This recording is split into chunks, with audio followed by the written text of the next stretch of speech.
Today we are going to discuss what is shielding effect. The effect in which the inner shell electron shield the valence shell electron from the nucleus and reduce the nuclear attractive force on valence electron is called shielding effect. Shielding effect को हम दूसरा नाम देते हैं screening effect. जिस तरह एक छतरी एग्जांपल हम ले ले और यही छतरी जो है हमें प्रोटेक्शन देता है सूरज की धूप से और बारिश से, इसी तरह यही एग्जांपल है जो न्यूक्लियस के दरमियान और आउटरमोस्ट शेल के दरमियान, इनर शेल दरमियान में आ जाए तो न्यूक्लियस का असर वैलेंस इलेक्ट्रॉन पे कम हो जाता है। इस असर को हम कहते हैं शील्डिंग इफेक्ट। अगर मैं सोडियम ले लूं, फर्ज करें ये सोडियम है, इसके पास शेल में 2 electron, this is the second shell जिसमें 8 इलेक्ट्रॉन है और तीसरे शेल में 1 electron. So the outermost shell जितना दूर होगा, जितने इनर शेल्स की तादाद ज्यादा होगी, उतना शील्डिंग इफेक्ट हमारे साथ ज्यादा होगा। अभी इस शील्डिंग इफेक्ट का असर जो पीरियड्स में है या ग्रुप में है क्या है?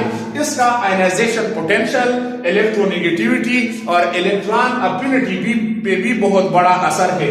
जो ही शील्डिंग इफेक्ट जो है ग्रुप में बढ़ जाता है तो ionisation energy, electron affinity and electronegativity तीनों डिक्रीज हो जाते हैं। Why? The electron go far apart from the nucleus और nuclear attraction on valence electron पे कम हो जाता है, जिसकी वजह से जो है शील्डिंग इफेक्ट तो बढ़ता है लेकिन साथ में आयनाइजेशन एनर्जी, इलेक्ट्रॉन अफिनिटी और इलेक्ट्रोनेगेटिविटी ये फिर डिक्रीज हो जाती है। तो हमारे साथ ये अगर पीरियड का आपने एग्जांपल ले लूं पीरियड, तो पीरियड में ये कांस्टेंट होता है क्योंकि पीरियड में number of electron added to same shell, तो सेम इसमें मजीद शेल्स की एडिशन नहीं होती, तो शील्डिंग इफेक्ट जो है ये यहां पे पीरियड्स में कांस्टेंट होता है। इसी तरह अगर मैं ले लूं ग्रुप में फ्रॉम टॉप टू बॉटम, तो शील्डिंग इफेक्ट इंक्रीजेस। ये क्यों इंक्रीज होता है?